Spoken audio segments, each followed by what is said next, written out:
बतौर विकी कौशल जब जलियांवाला बाग जाता था और अपनी उंगलियों को दीवार पे आप रब करो और वो गोलियों के निशान वहाँ पे देखो, you can't help but you get some visuals कि आपको लगा होगा कि यार यहाँ गोलियाँ हैं, मतलब यहाँ इंसान भी थे। तो वो जैसे जैसे आपको विजुअल आते हैं आपको वो नम कर देता है, आपको गूज़बम्स एक्चुअली वहाँ आते हैं। सरदार उधम को विकी कौशल के थ्रू हमने एकदम रियल लाइफ जो एक सरदार और एक रेवोल्यूशनरी होना चाहिए वैसे ही इसको किरदार को निभाने की कोशिश। उनकी जो दोस्ती थी भगत सिंह जी के साथ, वो जर्नी कैसे रही है, वो पूरी दुनिया घूमे हैं, जगह जगह जाकर उन्होंने जो सपोर्ट खड़ा करने की कोशिश की है इंडियन फ्रीडम मूवमेंट के लिए। इनके जो मायने थे फ्रीडम के या इनके जो मायने थे इक्वालिटी के, ये पूरी दुनिया के लिए थे, ये एक इंसान के लिए थे कि एक इंसान क्या डिजर्व करता है। उसी को लेकर हमने ये फिल्म बनाने की कोशिश की है कि कहीं ना कहीं हम अपने इतिहास को हमेशा जिंदा रखें, क्योंकि हम सब में कहीं ना कहीं एक रेवोल्यूशनरी है। आपकी अच्छी जो सोच है, सच्ची जो सोच है, दैट इज रेवोल्यूशनरी। वहाँ पे जो 20,000 की भीड़ थी, जो बच्चे थे, बूढ़े थे,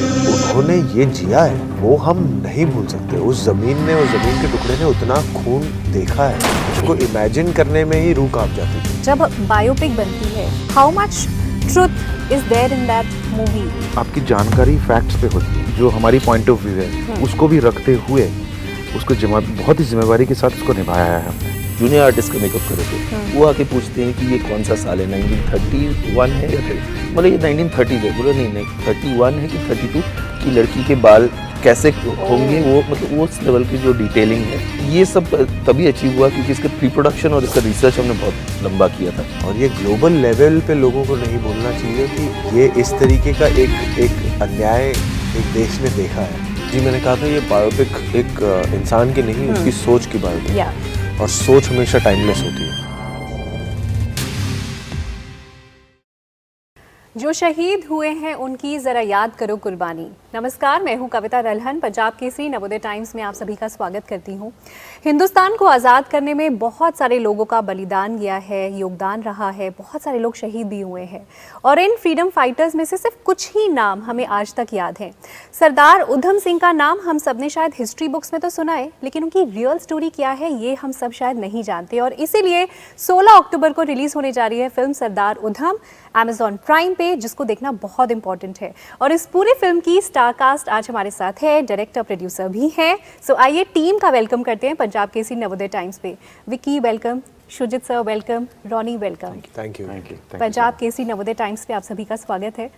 विकी, सबसे पहले मैं आपसे जानना चाहती हूँ कि सरदार उधम सिंह का नाम सिर्फ हिस्ट्री बुक्स में सुना था या आप उनकी पूरी कहानी जानते थे? नहीं, मैंने नाम उनका हिस्ट्री बुक्स में भी सुना था, और क्योंकि मैं एक पंजाबी फैमिली को बिलोंग करता हूँ तो मैंने अपने दादी माँ से भी सुना है, मैंने अपने माँ बाप से भी सुना है, तो हाँ जी, मैंने नाम सुना हुआ था हिस्ट्री बुक्स के अलावा भी। Okay, so you new the entire story या फिर जब फिल्म ऑफर हुई उसके बाद आपने अपनी रिसर्च स्टार्ट करी? I knew only the significant part of the story, जो कि था कि उन्होंने लंदन में जाके माइकल ओडॉयर को मारा था, जिसके 3 महीने बाद उनको फांसी दे दी गई थी।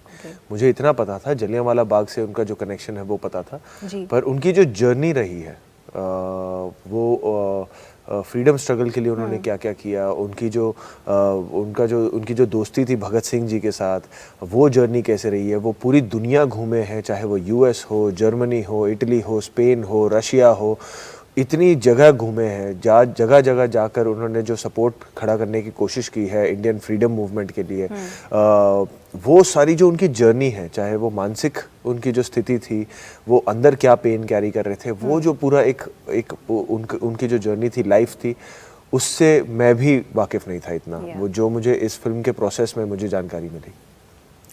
सुजित सर, मेरा सवाल आपसे है कि जब बायोपिक बनती है तो फिर मतलब how much truth is there in that movie, because cinematic liberties भी लेनी पड़ती हैं, तो क्या वो एक ट्रू बायोपिक होती है, बिल्कुल ट्रुथ दिखाया जाता है, या फिर थोड़ा ड्रामा, थोड़ा चीज़ें बढ़ा चढ़ा के दिखाई जाती है? नहीं, बॉलीवुड फिल्म में होता है, लेकिन ये बॉलीवुड फिल्म नहीं है। तो लेकिन मैं आपको ये कहना चाहूँगा कि जब किसी बायोपिक पे आप काम करते हैं तो आपकी जानकारी फैक्ट्स पे होती है। फैक्ट बहुत बहुत इंपॉर्टेंट होता है, जिसके अराउंड आप अपनी जो इमेजिनेशन है उसके साथ आप उस किरदार को तैयार करते हैं, या उसकी कहानी को, या उसके पूरे चीज़ को बांधते हैं। अब ये जिम्मेवारी डायरेक्टर की भी होती है एक्टर की भी होती है, प्रोड्यूसर की भी, सबकी होती है कि हम कितनी लिबर्टी लें और कितनी नहीं लें, ओके राइट, और कितना सच्चाई पे ही हम लोग जाएं।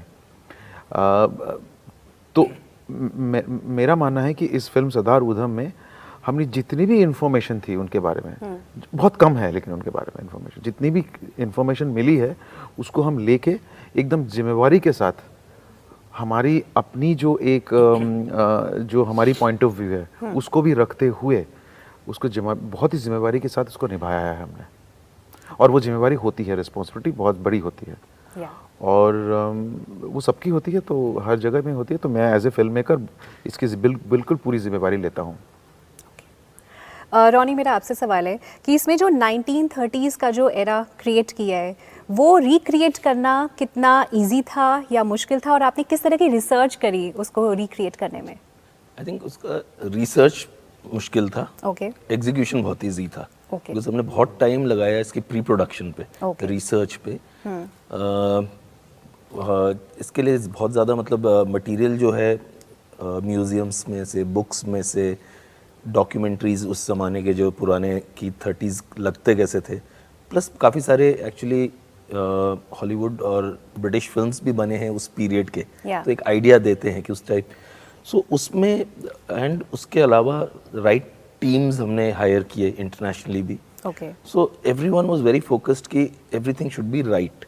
मतलब आपको एक सिंपल एग्जांपल देता हूँ, जब एक बड़ा हॉल में हम लोग का सीन चल रहा था, 150-200 जूनियर आर्टिस्ट्स थे, तो उसमें भी जो हमारे मेकअप की टीम थी जो जूनियर आर्टिस्ट का मेकअप कर रहे थे, वो आके पूछते हैं कि ये कौन सा साल है, 1931 है या 30, मतलब ये 1930s है। बोला नहीं 31 है कि 32 की लड़की के बाल कैसे होंगे, वो मतलब वो उस लेवल की जो डिटेलिंग है। तो ये सब तभी अचीव हुआ क्योंकि इसका प्री प्रोडक्शन और इसका रिसर्च हमने बहुत लंबा किया था, तो एग्जीक्यूट करते हुए बहुत ज़्यादा मुश्किल नहीं हुआ। और एक्चुअली वो ट्रेलर देख के पता चलता है कि बहुत हार्डवर्क किया है, बहुत प्री प्लानिंग गई है। विकी, आपसे सवाल है कि आपने एक इंटरव्यू में कहा था कि ये बायोपिक ऑफ अ पर्सन नहीं है, बायोपिक ऑफ एन एरा है। सो इसमें क्या क्या प्रेपरेशन आपको और करनी पड़ी कि आपको सिर्फ उनके जैसा दिखना नहीं था, उनकी जैसी सोच भी रखनी थी? So how did you prepare for that? जी, मैंने कहा था ये बायोपिक एक इंसान की नहीं, उसकी सोच की बायोपिक है, और सोच हमेशा टाइमलेस होती है। तो इसीलिए वो it becomes a bigger biopic, it is not just the run of the mill biopic जो हम देखते हैं, जहाँ पे सारी चीज़ें वहीं रुक जाती हैं कि उसकी तरह दिखना, उसकी तरह चलना, उनकी तरह बोलना, उसी तक सीमित रह जाती हैं। पर ये उससे कई ज़्यादा है ये फिल्म। वो तब उस फ्रीडम स्ट्रगल में वो क्या सोच रहे थे, क्या दर्द लेके चल रहे थे, क्या उनका संघर्ष था, और इवेंचुअली एक इंसान किस तरीके से ये जानते हुए कि इस एक्ट से उनकी ज़िंदगी बचेगी नहीं, ये वो कुर्बानी देने वाले हैं, उसको वो कैसे वेलकम करते हैं, वहाँ तक एक इंसान कैसे अपनी सोच ले जा सकता है अपने देश के लिए, इंसान के लिए। अगर आप फिल्म देखेंगे आप जानेंगे जैसे शहीद भगत सिंह थे, उधम सिंह थे, इनकी सोच सिर्फ इंडिया तक सीमित नहीं थी। इनके जो मायने थे फ्रीडम के, या इनके जो मायने थे इक्वालिटी के, ये पूरी दुनिया के लिए थे, ये एक इंसान के लिए थे कि एक इंसान क्या डिज़र्व करता है। और वो सोच वो लेकर दुनिया भर घूम रहे थे, वो दुनिया तक लेकर जा रहे थे, और वो जो ब्रूटैलिटी इंडिया हो रही थी उसका प्रचार भी कर रहे थे कि देखिए हमारे देश में ये हो रहा है। और उसी को लेकर हमने ये फिल्म बनाने की कोशिश की है कि कहीं ना कहीं हम अपने इतिहास को हमेशा जिंदा रखें। सुजित सर, आपसे सवाल है मेरा कि जब आपकी फिल्म हम देखते हैं ना, तो ऐसा कभी भी नहीं लगता कि हम किसी एक्टर को देख रहे हैं। फॉर एग्जांपल पीकू जब देख रहे थे तो ऐसा लगा ही नहीं कि दीपिका पादुकोण है, ऐसा लगा पीकू एक कैरेक्टर है, एक गर्ल है जिसे हम रिलेट कर सकते हैं। So your characters are always so relatable. Vicky के साथ जब आप काम कर रहे थे, सो ये अचीव कर पाना कितना ईजी था? आपने बहुत सही कहा कि मुझे लगता है कि आप कैसा सोचते हो उस पर डिपेंड करता है। आप ये उतना बहुत डिफिकल्ट नहीं है। अगर चीज़ों को आप बहुत सिंपल सोचें तो वो सिंपल ही नज़र आएगा, अगर आप बहुत कॉम्प्लिकेटेड सोचेंगे तो वो कॉम्प्लिकेटेड नज़र आएगा। तो हमने विकी के साथ जब काम किया, चीज़ों को इसको पूछा कि इसको बहुत सिंपल तरीके से बोलेंगे, जितनी भी रियल हो सके।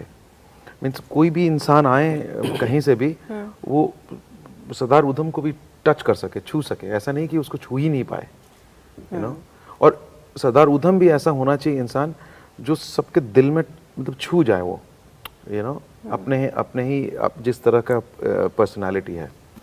सो अब ये कैसे करता हूँ ये तो मुझे मालूम नहीं है, वो मेरे से हो जाती है, शायद मैं हूँ ही ऐसा, रियल लाइफ की चीज़ों को मैं पकड़ लेता हूँ। सो इनको, सरदार उधम को विकी कौशल के थ्रू हमने एकदम रियल लाइफ जो एक सरदार और एक रिवोल्यूशनरी होना चाहिए वैसे ही इसको किरदार को निभाने की कोशिश की। मतलब ऑडियंस रिलेट कर पाएगी? जी करना चाहिए, बिकॉज अगर ऑडियंस को रिलेट करें, इसीलिए ही मैंने ये इतनी कोशिश की है कि कहीं ना कहीं ये रिलेटेबल रहे, क्योंकि इसको भूलना नहीं चाहिए। जैसे विकी ने कहा या रोनी ने कहा, ये रिलेटेबल बहुत ज़रूरी है, क्योंकि हम सब में कहीं ना कहीं एक रिवोल्यूशनरी है, आप में भी है, जो देख रहे हैं उनके भी वो भी है, कोई ना कोई अंदर उसमें उनके अंदर कोई सोच विचार होगा, वही रिवोल्यूशनरी हो जाता है। आपकी अपनी सोच जो होती है वही रिवोल्यूशनरी होता है। ऐसा नहीं है कि आपको कोई तलवार लेके लड़ाई करना है तो आप रिवोल्यूशनरी हो जाएंगे। आपकी अच्छी जो सोच है, सच्ची जो सोच है, दैट इज रिवोल्यूशनरी। कितने अच्छे से आपने समझाया, हाउ नाइस। या विकी, आपसे मैं जानना चाहती हूँ कि हम सब ने अपनी हिस्ट्री बुक्स में जलियांवाला बाग मैसेकर के बारे में पढ़ा है, और आप जलियांवाला बाग गए भी थे पहले ना? जी, कई बार एंड हाँ, आपके इंटरव्यू में सुना कि आप फील कर पा रहे थे कि उस वक्त क्या लोग फील कर रहे होंगे, वो विजुअल्स दिमाग में आ रहे थे। और जब आप मूवी शूट कर रहे थे, so tell us, how did you feel? Did you get those feelings, वो गूज बम्स, वो फील आया आपको जब आप शूट कर रहे थे ये सीन पर्टिकुलरली? बतौर विकी कौशल जब जलियांवाला बाग जाता था और अपनी उंगलियों को दीवार पे आप रब करो और वो गोलियों के निशान वहाँ पे देखो, you can't help but get some very, you get some visuals कि आपको लगा होगा कि यार यहाँ गोलियां हैं, मतलब यहाँ इंसान भी थे, बच्चे भी यहाँ होंगे, इंसान भी थे, तो बहुत लोग मरे भी थे। तो वो जैसे जैसे आपको विजुअल आते हैं, आपको वो नम कर देता है, आपको गूज़बम्स एक्चुअली वहाँ आते हैं। जब पर हम रिक्रिएट करने की उसे कोशिश कर रहे थे और उसे शूट कर रहे थे, तब I don't think it was so numbing for me कि मैंने वो शायद ही पहले ऐसा कुछ एहसास किया हो बतौर इंडिविजुअल। वो मेरे लिए कुछ ज़्यादा ही नमिंग था, उतना मैं शायद प्रिपेयर्ड भी नहीं था मेंटली कि मुझे ऐसा इतना प्रभाव पड़ेगा उस चीज़ का। और फिर जब शूटिंग ख़त्म हो जाती थी, आप फिर से अपने नॉर्मल कपड़ों में हैं, होटल जाते हो, खाना खाते हो, वो आपको वो जो नमिंग एक्सपीरियंस था वो आपको छोड़ता नहीं था, आपको कहीं ना कहीं ये सोचने पे मजबूर करता था कि एक इंसान ने ये देखा है। वहाँ पे जो 20,000 की भीड़ थी, निहत्थी भीड़ थी, जो बच्चे थे, बूढ़े थे, उन्होंने ये जिया है और वो हम नहीं भूल सकते। उस ज़मीन के टुकड़े ने उतना खून देखा है, तो उसको जब आप रिएक्ट करने की कोशिश करते हो, आपको लगता है कि कहीं ना कहीं हम वो पूरी तरह हम जी ही नहीं पाएंगे कभी, क्योंकि वो जो देखा होगा वो कुछ और ही होगा, यू नो। और उनके परिवारों ने जो फील किया होगा, उनके परिवारों ने जो यू नो उस एहसास के साथ जिया होगा, वो कुछ और ही होगा। वो उसको इमेजिन करने में ही रूह कांप जाती थी। तो इसलिए हमें लगता भी था कि जब हम फिल्मिंग कर रहे थे कि यार ये कहीं ना कहीं ऐसे लोगों को भूलना नहीं चाहिए कि हमने ये देखा है, और ये ग्लोबल लेवल पे लोगों को नहीं भूलना चाहिए कि ये इस तरीके का एक अन्याय एक देश ने देखा है। या सो ट्रू। रोनी, आपसे मेरा आखिरी सवाल होगा कि इस फिल्म को 21 साल पहले आपने सोचा था, तो इतना वक्त क्यों लग गया इस फिल्म को बनाने में? काफ़ी सारे रीजंस थे। 21 साल पहले हम लोग जस्ट स्टार्ट ऑफ कर रहे थे जी। सो ऑब्वियसली एक बड़ी फिल्म है एंड इसका जो आइडिया है वो तब हम माउंट कर नहीं सकते थे। प्लस आई थिंक हम लोग तब हम लोग टेक्निकली भी उतने साउंड नहीं थे, मैच्योर भी नहीं थे। मतलब हो सकता है बनती ये फिल्म अगर 21 साल पहले बनाते, शायद ये मैच्योरिटी नहीं आती। जो क्योंकि हमने भी और 21 साल देखी है, डिफरेंट एक्सपीरियंसेस हुए हैं and technically and everything, so it's as a human we have grown up, technology has grown up, so I think everything came at the right time and यही right time है मेरे हिसाब से इस film को आने का।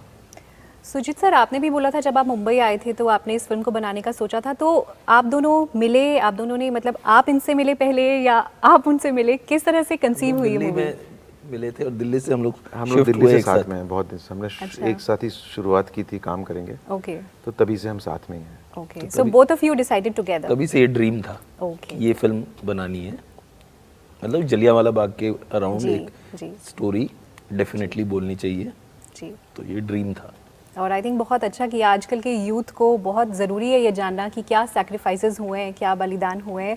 थैंक यू सो मच, आपने मूवी बनाई and thank you so much आपने अपना कीमती वक्त निकाला पंजाब केसरी से बात करने के लिए।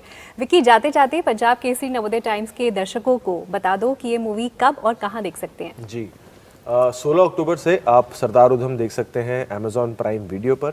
आप प्लीज़ अपने पूरे परिवार के साथ, दोस्तों के साथ ज़रूर देखिएगा। ये फिल्म इतिहास का एक बहुत इम्पॉर्टेंट हिस्सा है जो हम इस कहानी के ज़रिए बताना चाह रहे हैं।